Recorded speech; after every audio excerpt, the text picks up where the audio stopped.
Yeah, hey, obviously excited to be back in New York. Feel like, really excited to get on the court.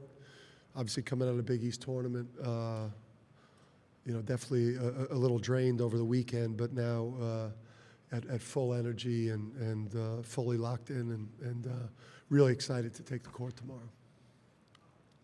We'll start here in the front row. First two questions will come from this front row on the far side. Dave Borges, Hearst, Connecticut Media. You guys, throughout the year, you've talked about how you guys can do something that very few other teams have done, and you've mentioned that to us. I don't know if you've mentioned that to the team throughout the season, and how much are you thinking about that now, and have you brought it up with the team recently? Yeah, I mean, listen, we started in April.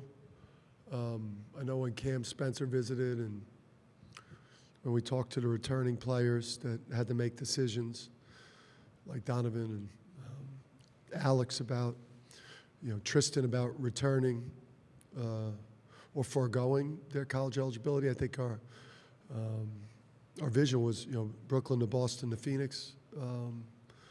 We recruited Cam Spencer. This is the type of year we think we could have if you join this program, and this is what we're going for. Obviously, it's one step at a time in terms of the teams, the quality of teams you play. Everyone's vulnerable in every game of this tournament, so obviously we've got to take care of business on Friday to get to Sunday. But this road is what we've been manifesting and talking about for a long time. You always have to have your sights set on something that you want to achieve. Stay in the front row. Go ahead.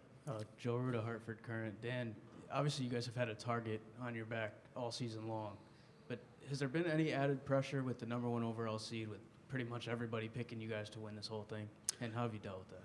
Yeah, I think just playing and coaching at UConn, it prepares you for pressure. We don't have the luxury of playing and coaching under the radar, and and anything that you do is surprising and good. So just when you play at a place with the history and the standards and all the success, I think every game you play at UConn is pressurized. So I think when you get to these moments, Big East tournament, MSG, NCAA tournament, lights are super bright. We're used to playing with a big target. We're used to playing, with pressure. So we perform well under pressure. We're on the other side here, row 4. Go ahead. Hey, Dan. Ralph Russo from the Associated Press. I asked Dusty about coaching while his name is circulating for all these jobs and there's all this speculation. You went through that at Rhode Island. How'd you handle it? I thought well. I think again, I don't know his situation, but you tell your agent to leave you alone and let you coach out your season. Obviously, players have decisions to make once the season's over, and coaches have decisions to make, once the season's over. So, if a school wants you badly enough, they'll wait for your season to be over, and you could deal with the business of basketball then. We'll go on the other side. We're on the aisle in the back. Just raise your hand real quick so Coach knows. Go ahead. Yep. What's up, bro? Roger Rubin, Newsday. What's up, bro? Dan, the actions of the selection committee have been pretty highly scrutinized since the field was announced, particularly with respect to your conference. Do you believe that the Big East needs a top-to-bottom philosophy about scheduling to avoid what happened this season? Looking at Dave Benedict. Yeah, hey, listen, I think there's smart things to do with non-conference scheduling. The first thing you got to do, though, is you've got to play some big-time non-conference games, and then we got to win them. I used to watch PJ Carlissimo during the non-conference season, like while we were traveling or we were at a restaurant or somewhere, and he'd be watching other Big East teams play non-conference games, and he'd be rooting like heck for the other teams because he knew that winning big non-conference games, not losing by games, winning big non-conference games is the best thing that you could do for your conference. So, but I do think that, you know, we've got to, obviously, we've got to get together and really figure out, you know, what happened.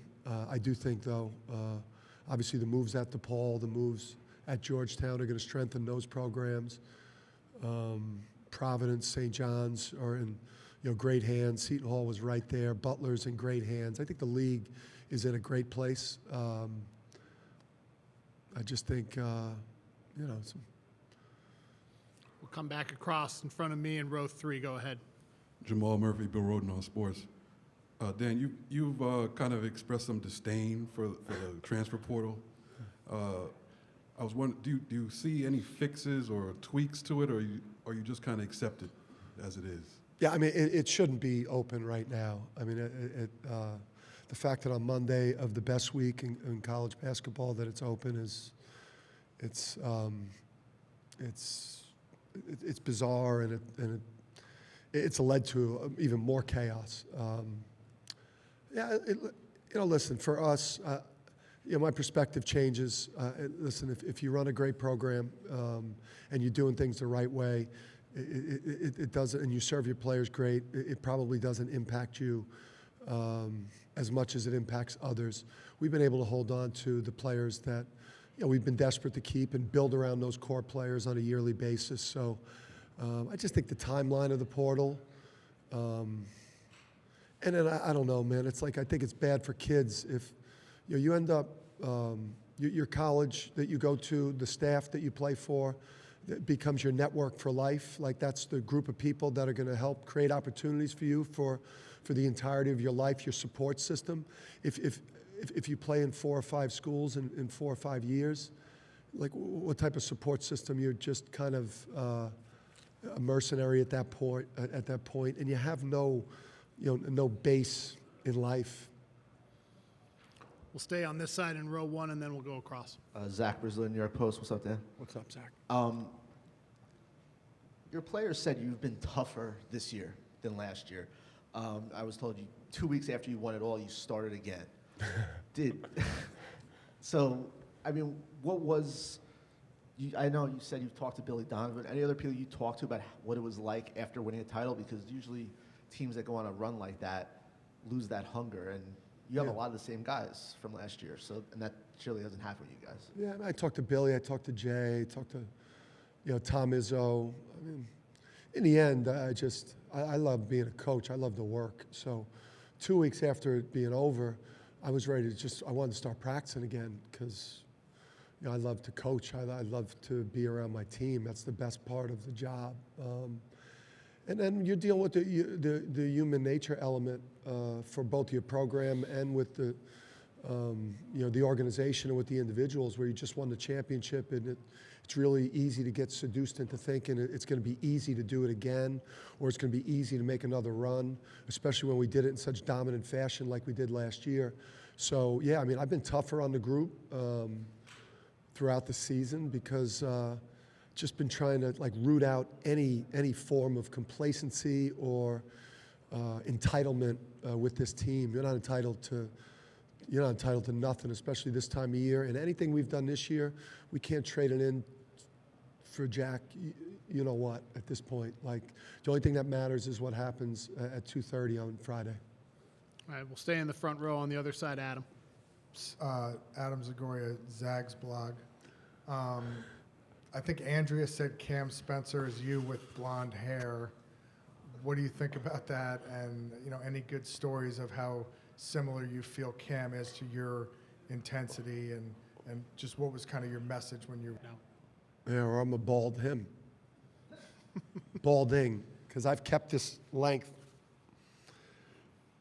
This length has stayed for like the last 3 years, guys and gals.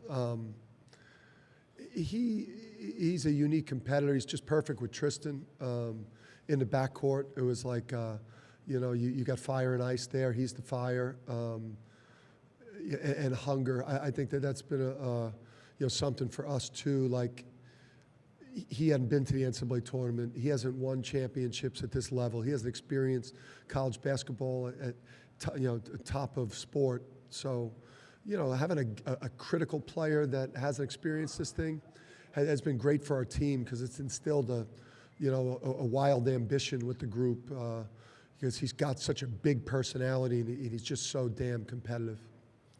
We'll take last two questions on the aisle, row 1 and then row 3.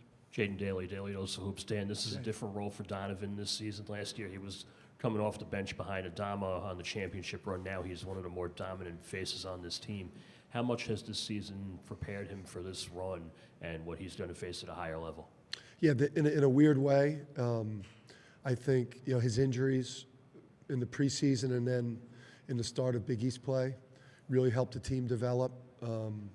It also allowed him to get kind of fully healthy, get his weight down, and then he's gotten himself into great shape, and now I think he's peaking at the right time.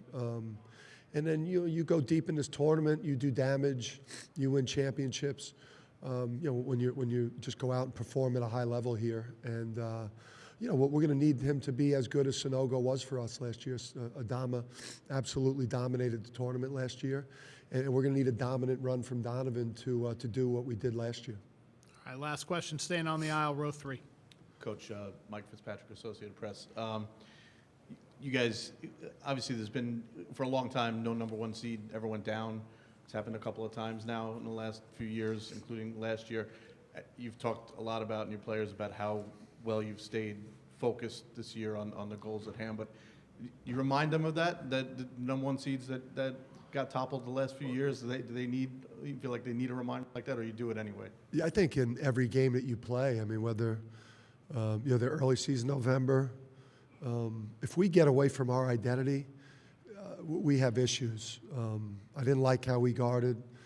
Obviously, in the St. John's game, part of it was, we're playing an NCAA caliber team that had a great night. A team that should have been in with a couple other Big East schools. And then, what keeps us bulletproof, though, is we're number 1 in the country in offensive efficiency. We're top 10-ish in defense. We generally rebound the ball as good as anyone in the country. We play harder than our opponent, and we're elite with our preparation, and we don't care who the hero is on a given night. That's a formula that will keep you bulletproof in a lot of games and make it really, really hard for somebody to get you. So we stick to that script. We could come in here with confidence, but we respect Stetson. We respect everyone that we play because, we know what this tournament's all about.